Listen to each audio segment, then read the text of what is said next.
there, I'm Devin Townsend.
Hey there everyone, this is Devin Townsend and I'm reporting to you live from the Dev Lab, my little basement that I've dubbed the Dev Lab, which is my studio now.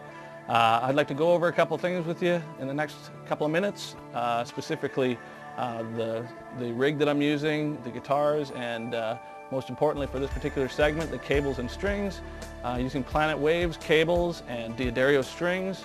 The guitars that I'm using for this demonstration are ESP guitars, and this one is a Telecaster model with EMG 81 pickups in it. The tuning that I use and have used since I first started guitar at about the age of 8 is open C major, which is from the lowest string, C, G, C, G, C, E. Led Zeppelin, off Led Zeppelin 3. Friends, you know that one. Anyway, I'm using Mesa Boogie amplifiers and a bunch of crazy outboard gear because I'm all obsessed about the echoes, and you know, that ain't going to change anytime soon. So I'll give a couple of examples of what I've been doing with Strapping Young Lad, my own solo stuff, as well as a couple of tasteless wank licks and some widdly solo stuff that ought to appease the guitar nerd and at least me for the time being, and I hope you enjoy it. Planet Waves cables, ladies and gentlemen. They are great. I plugged them into my guitar, and the first thing I noticed is that my whole rig sounded better. Something to do with the type of metal they use and the fact that it's got the spring system in the attachment here, so it keeps it locked into your guitar. And I think it's like a gold or something they use, or a brass or something, but it's a noticeable difference. And I'm in the process of setting my rig up entirely with these cables, and it might be subtle, it might be something that's going on strictly in my brain, but I honestly feel like it makes my rig sound better. It sounds crisper, it sounds tighter, and they look great too. Yeah, they're black and ergonomic and just spiffy. So yeah, if you guys are considering getting yourself a cable, and you got monster cables and you got all these other ones you want to get, look at Planet Waves because they're fairly affordable, and they sound excellent.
Okay, so let's talk about strings for a minute here. The first strings that I ever bought were actually D'Addario, and after brief flings with other string companies, I talked to the fine folks at D'Addario, and they hooked me up with an endorsement. Lucky me.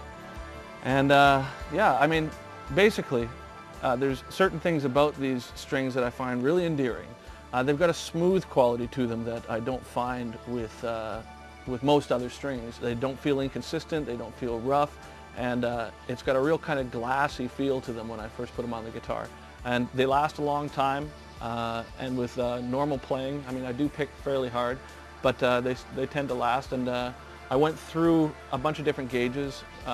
In the 80s, I was rocking the 8 and 9 gauge strings when I was trying to be Johnny Flash, and ended up breaking a lot of them. And I found that when you start playing on a bigger stage, the pitch doesn't really translate when they're too light. So after going through 12 gauge and then up to 13 gauge and back down to 11, I found that the best happy medium was 10 through 52, because for this particular tuning, when I'm down to a G or to a C, they're heavy enough to maintain their tune at a high volume level, yet they still crunch. It's like if the gauge becomes too heavy, if your low string is too thick, I find that it doesn't have the same sound when you're picking the lower strings. It tends to get a little woofy. So 10 through 52 is a good happy medium for me, between the lighter top of the 10 and the heavier bottom of the 11. So there you go. D'Addario strings, everybody. If you have a choice to make, choose D'Addario. We're on to the 7 string now.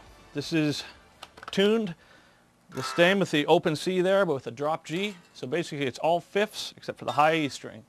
G, C, G, C, G, C, E. Hooray! Okay, I'm going to do a little bit of the song Wrong Side off the new strapping record, The New Black.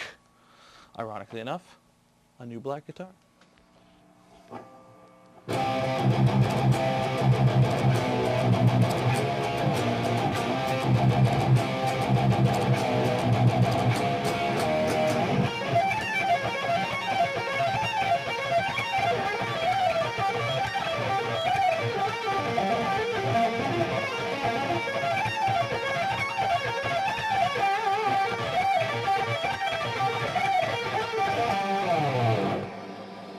Mesa Boogie, best amp in the world, in my opinion, and a humble one at that. I'm using 2 together here. Dual rectifier for the low-end kind of chunky chunk metal stuff, and a stiletto for more filling in the mid-range. I've got the dual rectifier with EL34 tubes in it, and both of these heads are running through a Maxon OD808 distortion pedal, a little green bastard that tightens it up and compresses it in a way that I personally think is really cool. Okay, so here's the other part of the equation. I've got a big kind of 80s hair metal rack that I roll as well, because I'm not one for subtlety. And what I basically do is I go into the rack. I split my guitar signal into 3 separate paths. One of them goes to the dual rectifier, the other one goes to the stiletto, and this third one goes to this GP100, which runs through this stereo graphic equalizer and then into this stereo power amp. The effects go to 2 separate cabinets so it doesn't interfere with the dry sound of the heads. The rest of the rack consists of a Furman power module, which is basically a glorified power bar, and that has a tuner consistently running to it. The JD7 splitter box, which, if I didn't mention before, is great because it has a ground lift and a phase reverse on each one of the channels, so it can avoid the nasty kind of noises that generally comes from splitting your signal up. For my more subtle effects, I've got this TC Electronics G-Force, which is more of the reverbs and subtle echoes and choruses and all that sort of schmutz. And the last thing I got running is this GCX, which is like a version of like the Bob Bradshaw switching system, and it has a foot pedal that goes along with it, and that allows me to sort of change channels on all the heads and all the amps and do everything with one button as opposed to having to tap dance through a lot of pedals. I only have 2 pedals that I use. Keeps it simple. You've got the switching board obviously, but in terms of pedals, the Morley Bad Horsey wah, I like this wah because it's got a good frequency range that it incorporates, and it's an optical one. So when you hit it, it turns off and on without actually having to switch a button. And then a tuner pedal that I use for more immediate stage tuning and muting my whole rig. And it's made by Planet Waves as well. And this is a new product of theirs, and it's really cool. The company that I use for picks is called In Tune Guitar Picks. The guy's name is Bert. He's really cool.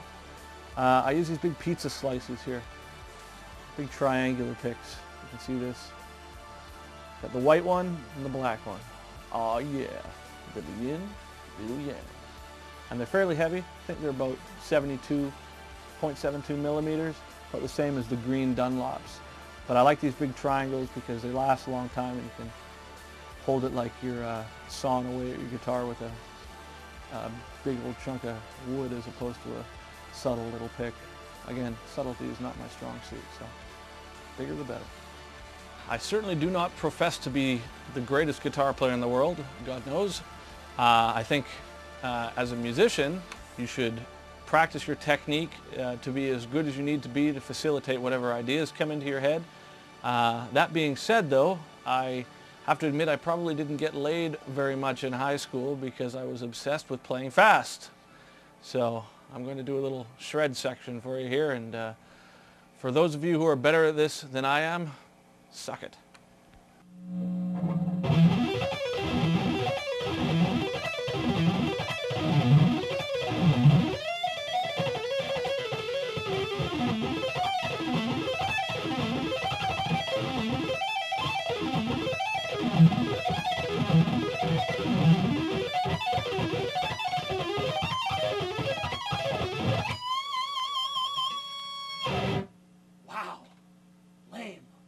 Okay, that sort of concludes this demonstration of what makes the guitar part of Heavy Devy Land tick. So I'd like to thank you very much for paying such close, rapt attention, as I'm sure you did. And until next time, this bald old bastard would like to thank D'Addario, Planet Waves, Mesa Boogie, ESP, In Tune, as well as anybody else who happens to give me stuff. I'm a whore. Thank you very much. Have a good day. You know what